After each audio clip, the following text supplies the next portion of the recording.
बिस्मिल्लाहिर्रहमानिर्रहीम। अस्सलाम वालेकुम नाज़रीन, तमाम दोस्त अहबाब को एक नई वीडियो के साथ आपके अपने channel farming and business ideas में खुश आमदीद। दोस्तों, इस वक्त मैं मौजूद हूँ मलक गुलाम रसूल साहब के डेयरी फार्म पर। इनके पास 11 के करीब भैंसें हैं, काफ़ी खूबसूरत और प्यारे प्यारे जानवर हैं इनके। तो मलक साहब हमें इनकी कीमतें बताएंगे कि यानी एक भैंस की कितनी कीमत है, वो कितने की मिल जाती है, क्योंकि मलक साहब जो है वो जानवरों को खरीदते हैं। इसके बाद इनके जो मुलाजम हैं वो हमें इनकी डेली की रूटीन, उनको क्या खिलाते पिलाते हैं, उनकी बीमारियों का क्या इलाज करते हैं, इसके अलावा क्या मुनाफा होता है, वो हमें सब कुछ बताएंगे। तो इस फार्म का जो ओवरऑल व्यू है वो मैं आपको इंटरव्यू के दौरान ही दिखाऊंगा ताकि आपका वक्त ज़ाया ना हो। तो चलिए स्टार्ट करते हैं आज का अपना ये इंटरव्यू। अस्सलाम वालेकुम। वालेकुम सलाम। अच्छा भाईजान, आप ये बताएं कि कितनी भैंसें हैं आपके पास? 11। ये केड़ी नस्ल दियां ने? ये कोई काड़े दियां ने, कोई लीली दियां, कोई झंग दियां, कोई बूढ़े दियां। अच्छा, मिक्स ही ने? हाँ जी, मिक्स ही ने। जबरदस्त। अच्छा सर, ये दसियो कि डेली का कितना दुध दिंदियां ने? डेली का दुध कोई 10 किलो दिंदी है, कोई 12 किलो, कोई 11, कोई 13 किलो, इस तरह दुध दिंदी, फर्को फर्क ही है। अच्छा, जड़ी चंगी मੱਝ है और रोजाना का कितना दुध हड़दी है? चंगी मੱਝ को 15-16 किलो दे छड़दी जे चंगी है बहुती थी। अच्छा हाँ जी। ਤੇ ਤੁਸੀਂ ਇਹ ਜਿਹੜਾ ਇਹਨਾਂ ਦੇ ਦੁੱਧ ਵਧਾਉਣ ਵਾਸਤੇ ਕੋਈ ਵੰਡਾ ਵਗੈਰਾ ਜਾਂ ਕੋਈ ਦੇਸੀ ਟੋਟਕਾ ਲਾਉਂਦੇ ਹੋ? ਵੰਡਾ ਹੀ ਪਾਈਦਾ ਇਹਨਾਂ ਨੂੰ, ਕੜਾ ਤੇ ਦਲੀਆ ਛਲੀਆਂ ਰੋਟੀਆਂ। ਸਰਦੀ ਵਿੱਚ ਜਾਨਵਰ ਜ਼ਿਆਦਾ ਦੁੱਧ ਦਿੰਦੇ ਨੇ, ਗਰਮੀ 'ਚ ਘਟ ਜਾਂਦੇ ਨੇ, ਇਹਦੀ ਕੀ ਵਜ੍ਹਾ ਹੁੰਦੀ ਹੈ? ਸਰਦੀ 'ਚ ਜਾਂ ਠੰਡ ਹੁੰਦੀ ਹੈ, ਗਰਮੀ ਵਿੱਚ ਇੰਨੀ ਗਰਮੀ ਹੁੰਦੀ ਹੈ, ਡੰਗਰਾਂ ਦੀ ਬੰਦਿਆਂ ਦੀ ਬਾਹ ਵੱਜੀ ਹੁੰਦੀ ਹੈ, ਤੇ ਡੰਗਰ ਤੇ ਫਿਰ ਡੰਗਰ ਨੂੰ ਗਰਮੀ ਬੜੀ ਹੁੰਦੀ ਹੈ। ਤੁਹਾਡੀ ਮੱਝ ਜਿਹੜੀ 15-16 ਕਿਲੋ ਦੁੱਧ ਦਿੰਦੀ ਏ, ਉਹ ਕਿਹੜੀ ਨਸਲ ਦੀ ਏ? 15-16 किलो दुध देने वाली मैं तो कोई नस्ली होए तो दुध दे छड़दी, बूढ़े शूरे दी इधर की होए चंगी, तो साम बगू सेवा चंगी होए तो फिर दुध दे छड़दी। अच्छा अच्छा सर, ਇਹ ਦੱਸੋ ਕਿ ਤੁਸੀਂ ਰੋਜ਼ਾਨਾ ਜਿਹੜੇ ਤੁਹਾਡੇ ਜਾਨਵਰ ਨੇ ਇਹਨਾਂ ਨੂੰ ਕੀ ਖਵਾਉਂਦੇ ਪਿਆਉਂਦੇ ਹੋ? ਸਵੇਰ ਤੋਂ ਲੈ ਕੇ ਨਾ ਸ਼ਾਮ ਦੀ ਰੂਟੀਨ ਦੱਸਣੀ, ਸਵੇਰ ਕੀ ਖਵਾਉਂਦੇ ਹੋ, ਦੁਪਹਿਰੀ, ਸ਼ਾਮੀ, ਸਾਰਾ ਦੱਸੋ। ਧਾਰਾਂ ਕਿਸ ਟਾਈਮ ਕੱਢਦੇ ਹੋ, ਸਾਰਾ ਤਫਸੀਲ 'ਚ ਦੱਸੋ। ਸਵੇਰੇ ਇਹਨਾਂ ਨੂੰ ਪਾਈਦਾ ਤੂੜੀ ਵੰਡਾ ਬਸ, ਤੇ ਧਾਰਾਂ ਕੱਢੀ ਦੀਆਂ ਨੇ, ਤੇ ਸ਼ਾਮੀ ਇਹਨਾਂ ਨੂੰ ਚੜੀ ਪਾਈ ਦੀ, ਜਿਹੜੀ ਲਿਆਈ ਦੀ ਵੱਢ ਕੇ ਪੱਠੇ ਪੈਲੀ 'ਚ ਉਹ ਲਿਆ ਕੇ ਪਾਈ ਦੇ ਨੇ, ਤੇ 5 ਵਜੇ ਧਾਰਾਂ ਕੱਢ ਲਈਦੀਆਂ। ਤੇ ਪਾਣੀ ਕਿੰਨੀ ਦਫਾ ਇਹਨਾਂ ਨੂੰ ਪਿਲਾਉਂਦੇ ਹੋ? ਪਾਣੀ 2 ਦਫਾ ਹੀ ਦਿੰਦੀਆਂ ਨੇ। ਅੱਛਾ, ਤੁਸੀਂ ਦੱਸਿਆ ਕਿ ਸਵੇਰ ਤੁਸੀਂ ਇਹਨਾਂ ਨੂੰ ਤੂੜੀ ਵੰਡਾ ਖਵਾਉਂਦੇ ਹੋ। ਹਾਂਜੀ। ਤੇ ਇੱਕ ਜਾਨਵਰ ਕਿੰਨੀ ਤੂੜੀ ਖਾਈ ਜਾਂਦਾ, ਕਿੰਨਾ ਵੰਡਾ ਖਾਂਦਾ ਹੈ, ਇਹ ਦੱਸਿਓ। 5 ਕਿਲੋ ਖਾਈ ਜਾਂਦੀਆਂ ਨੇ ਤੂੜੀ, ਤੇ 2-2.5 ਕਿਲੋ ਵੰਡਾ ਹੁੰਦਾ। ਵੰਡਾ ਜਿਹੜਾ ਤੁਸੀਂ ਜਿਹੜੇ ਜਾਨਵਰ ਦੁੱਧ ਦਿੰਦੇ ਨੇ ਸਿਰਫ ਉਹਨਾਂ ਨੂੰ ਖਵਾਉਂਦੇ ਹੋ ਕਿ ਜਿਹੜੇ ਜਾਨਵਰ ਦੁੱਧ ਨਹੀਂ ਦਿੰਦੇ ਉਹਨਾਂ ਨੂੰ ਵੀ ਖਵਾਉਂਦੇ ਹੋ? ਨਹੀਂ ਸਰ, ਜਿਹੜੇ ਨਹੀਂ ਦਿੰਦੇ ਉਹਨਾਂ ਨੂੰ ਨਹੀਂ ਖਵਾਈਦਾ, ਜਿਹੜੇ ਦੁੱਧ ਦਿੰਦੇ ਨੇ ਉਹਨਾਂ ਨੂੰ ਖਵਾਈਦਾ ਬਸ। ਤੇ ਜਿਹੜੇ ਜਾਨਵਰ ਦੁੱਧ ਦਿੰਦੇ ਨੇ ਉਹ ਇੱਕ ਜਾਨਵਰ ਨੂੰ ਕਿੰਨਾ ਵੰਡਾ ਖਵਾਉਂਦੇ ਹੋ? ਹੁੰਦਾ 2.5-3 ਕਿਲੋ। ਤੇ ਇੱਕ ਟਾਈਮ ਹੀ ਦਿੰਦੇ ਕਿ 2 ਟਾਈਮ ਦਿੰਦੇ ਹੋ? ਇੱਕੋ ਟਾਈਮ। ਇਹ ਸਵੇਰ ਬਸ। ਤੇ ਸ਼ਾਮੀ ਇਹਨਾਂ ਨੂੰ ਸਬਜ਼ ਚਾਰਾ ਖਵਾਉਂਦੇ ਹੋ? ਸ਼ਾਮੀ ਇਹਨਾਂ ਨੂੰ ਚਾਰਾ ਖਵਾਈਦਾ ਸਬਜ਼ ਬਸ। ਤੇ ਕੋਈ ਇਹਨਾਂ ਨੂੰ ਚਾਰਦੇ ਵੀ ਹੋ? ਨਹੀਂ, ਬੱਚੀਆਂ ਹੀ ਰਹਿੰਦੀਆਂ ਨੇ ਅੰਦਰ ਹੀ ਬਸ। ਤੇ ਸਬਜ਼ ਚਾਰਾ ਇੱਕ ਜਾਨਵਰ ਕਿੰਨਾ ਖਾਈ ਜਾਂਦਾ ਹੈ? ਸਬਜ਼ ਚਾਰਾ ਤੇ ਵਾਵਾ ਹੀ ਖਾਈ ਜਾਂਦੀਆਂ ਨੇ, ਟਰਾਲੀ ਭਰ ਕੇ ਲਿਆਈ ਦੀ ਖਾ ਹਰਦੀਆਂ ਨੇ ਰੋਜ਼। ਅੱਛਾ, ਜਿਹੜੀ ਤੁਸੀਂ ਟਰਾਲੀ ਭਰ ਕੇ ਲਿਆਉਂਦੇ ਹੋ, ਕਿੰਨੇ ਕੁ ਮਰਲੇ ਤੁਸੀਂ ਜਿਹੜਾ ਨਾ ਉੱਥੋਂ ਸਬਜ਼ ਚਾਰਾ ਵੱਢ ਕੇ ਲਿਆਉਂਦੇ ਹੋ? ਵੱਡੀ ਤੱਕ 6-7 ਮਰਲੇ ਰੋਜ਼ਾਨਾ ਦਾ? ਰੋਜ਼ਾਨਾ ਦਾ। ਅੱਛਾ ਸਰ, ਇਹ ਦੱਸਿਓ ਕਿ ਤੁਹਾਡਾ ਰੋਜ਼ਾਨਾ ਦਾ 11 ਜਾਨਵਰਾਂ ਤੇ ਕਿੰਨਾ ਖਰਚਾ ਆ ਜਾਂਦਾ ਹੈ? ਤੂੜੀ ਪਾ ਕੇ, ਵੰਡਾ ਪਾ ਕੇ, ਇਸ ਤੋਂ ਇਲਾਵਾ ਸਬਜ਼ ਚਾਰਾ ਪਾ ਕੇ ਕਿੰਨਾ ਖਰਚਾ ਆ ਜਾਂਦਾ ਹੈ? ਆ ਜਾਂਦਾ ਨਾ 5-6 ਦਾ। ਇਹ ਸਾਰਿਆਂ ਦਾ? ਕਦੇ ਹਿਸਾਬ ਕੱਢਿਆ ਤਾਂ ਨਹੀਂ, ਪਰ ਇੰਨਾ ਕੁ ਆ ਜਾਂਦਾ। ਅੱਛਾ, ਅਗਰ 5000 ਵੀ ਹੁੰਦਾ ਹੈ ਤੁਹਾਡੇ ਕੋਲ, 5-6000 ਹੁੰਦਾ ਹੈ, 11 ਜਾਨਵਰ ਨੇ, ਤਕਰੀਬਨ ਇੱਕ ਜਾਨਵਰ ਤੇ 500 ਐਵਰੇਜ ਖਰਚਾ ਆ ਜਾਂਦਾ ਹੈ। ਇੰਨਾ ਆ ਜਾਂਦਾ। ਅੱਛਾ ਠੀਕ ਹੋ।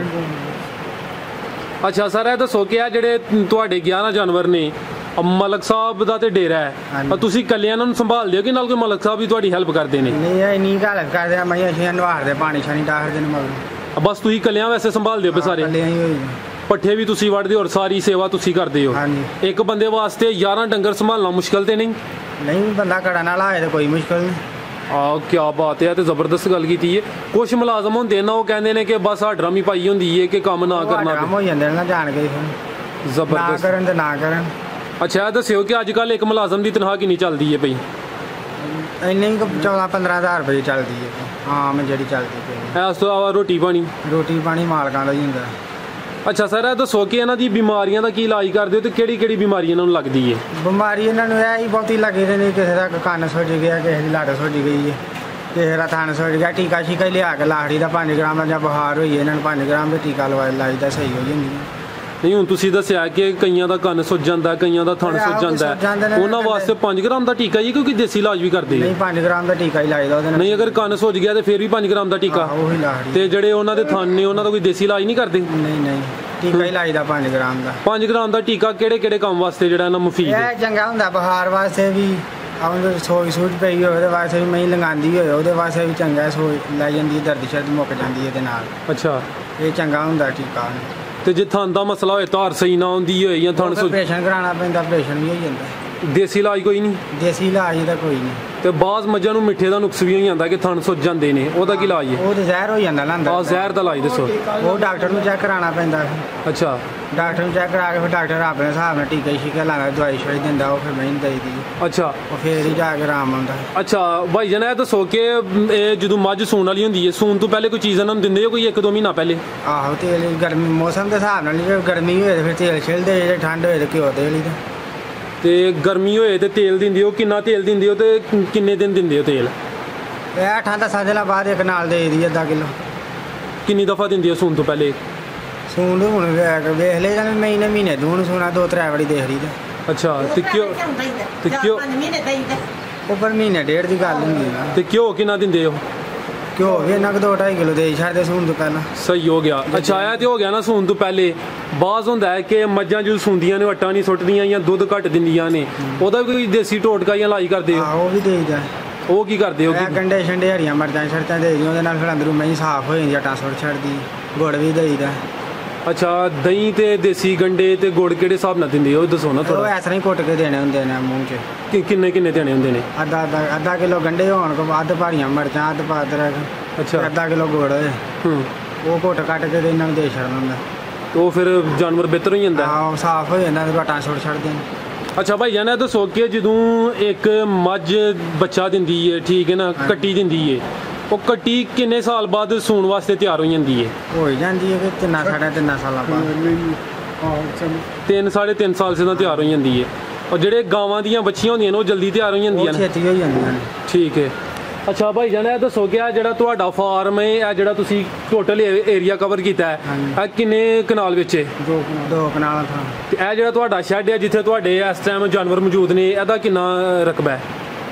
ਅਮਲ ਸਾਹਿਬ ਤੁਸੀਂ ਅੱਗੇ ਪੇਮੈਸ਼ ਕੀਤੀ, ਤੁਸੀਂ ਦੱਸ ਦਿਓ। 50 ਫੁੱਟ ਤੇ 17 ਫੁੱਟ। ਅੱਛਾ, 50 ਫੁੱਟ ਤੇ 17 ਫੁੱਟ। ਅੱਛਾ ਸਰ, ਅਗਰ ਕੋਈ ਬੰਦਾ ਇਹ ਕੰਮ ਸ਼ੁਰੂ ਕਰਨਾ ਚਾਹੁੰਦਾ ਤਾਂ ਤੁਸੀਂ ਕੀ ਮਸ਼ਵਰਾ ਦੇਵੋਗੇ? ਭਾਈ ਜਾਨ, ਤੁਸੀਂ ਕੀ ਮਸ਼ਵਰਾ ਦੇਵੋਗੇ ਆਪਣੇ ਤਜਰਬੇ ਦੀ ਬੁਨਿਆਦ ਤੇ? ਕੰਮ ਕੈਸਾ ਹੈ? ਕੰਮ ਸਹੀ ਹੈ ਪਰ ਪੈਸੇ ਲੱਗਦੇ ਨੇ। ਠੀਕ ਹੈ। ਉਹ 15-20 ਲੱਖ ਰੁਪਈਆ ਹੋਏ ਤੇ ਫਿਰ ਕੰਮ ਸ਼ੁਰੂ ਹੁੰਦਾ ਹੈ। ਕੰਮ ਐਵੇਂ ਨਹੀਂ ਸ਼ੁਰੂ ਹੁੰਦਾ। ਅੱਛਾ, 3 ਲੱਖ ਰੁਪਏ ਦੀ ਤੇ ਮਹੀਂ ਹੋ ਗਈ ਹੁਣ। ਮਹਿੰਗਾਈ ਦਾ ਦੌਰ ਹੈ। ਤੇ ਮੱਝਾਂ ਰੱਖਣੀਆਂ ਚਾਹੀਦੀਆਂ ਨੇ, ਗਾਵਾਂ ਰੱਖਣੀਆਂ ਚਾਹੀਦੀਆਂ ਨੇ? ਮੱਝਾਂ ਵੀ ਠੀਕ ਨੇ, ਗਾਵਾਂ ਵੀ ਸਹੀ ਨੇ। ਅੱਛਾ, ਅੱਗੂ ਦੇ ਮੁੱਲ ਦੇ ਹਿਸਾਬ ਨਾਲ ਹੀ ਨਾ, ਮੁੱਲ ਹੀ ਬੜੇ ਨੇ ਡੰਗਰਾਂ ਤੋਂ। ਅੱਛਾ ਸਰ, ਖਰਚੇ ਦੀ ਤਾਂ ਗੱਲ ਹੋ ਗਈ ਸੀ। ਤੁਹਾਡਾ ਤਕਰੀਬਨ 5-6 ਹਜ਼ਾਰ ਇਹਨਾਂ ਤੇ ਖਰਚਾ ਹੁੰਦਾ ਹੈ। ਹਾਂਜੀ। ਤੇ ਤੁਹਾਡਾ ਦੁੱਧ ਰੋਜ਼ਾਨਾ ਦਾ ਕਿੰਨੇ ਦਾ ਸੇਲ ਹੋ ਜਾਂਦਾ? ਕੋਈ ਬੱਚਤ ਵੀ ਹੁੰਦੀ ਹੈ ਕਿ ਬਸ ਖਰਚਾ ਹੀ ਕਰੀ ਜਾਂਦੇ ਹੋ? ਨਹੀਂ, ਬੱਚਤ ਵੀ ਹੋ ਜਾਂਦੀ ਹੈ। ਬੱਚਤ ਕਿੰਨੀ ਕੋਈ ਹੁੰਦੀ ਹੈ? ਬੱਚਤ ਬਥੇਰੀ ਹੁੰਦੀ ਹੈ। ਸਾਲ ਕਰਾ ਹੈ। ਅਮਲ ਸਾਹਿਬ, ਕਿੰਨੀ ਕੁ ਬੱਚਤ ਹੋ ਜਾਂਦੀ ਜੇ? ਉਹ ਕੋਈ ਵੰਡਾ ਛੰਡਾ ਪੂਰਾ ਹੋ ਜਾਂਦਾ। ਅੱਛਾ, ਹੋਰ ਕੋਈ ਤੁਹਾਨੂੰ ਬਚਤ ਕੋਈ 2-3 ਹਜ਼ਾਰ ਬਚ ਜਾਂਦਾ ਦਿਨ ਦਾ ਕਿ ਨਹੀਂ? ਅੱਛਾ, ਇਤਨਾ ਕਿ ਹੈ। ਉਹ ਬਿੱਲ ਸ਼ਿੱਲ ਹੀ ਨਹੀਂ ਪੂਰੇ ਹੁੰਦੇ ਤੇ ਬਚਣਾ ਅੱਛਾ ਅੱਛਾ ਭਾਈ ਜਾਨ, ਤੁਹਾਡਾ ਬਹੁਤ ਬਹੁਤ ਸ਼ੁਕਰੀਆ। ਤੁਸੀਂ ਆਪਣਾ ਕੀਮਤੀ ਵਕਤ ਤੇ ਕੀਮਤੀ ਮਾਲੂਮਾਤ ਦਿੱਤੀਆਂ, ਬਹੁਤ ਬਹੁਤ ਸ਼ੁਕਰੀਆ। ਅੱਲਾ ਹਾਫਿਜ਼। ਮਲਕ ਸਾਹਿਬ, ਤੁਹਾਡਾ ਵੀ ਜਨਾਬ ਬਹੁਤ ਬਹੁਤ ਸ਼ੁਕਰੀਆ।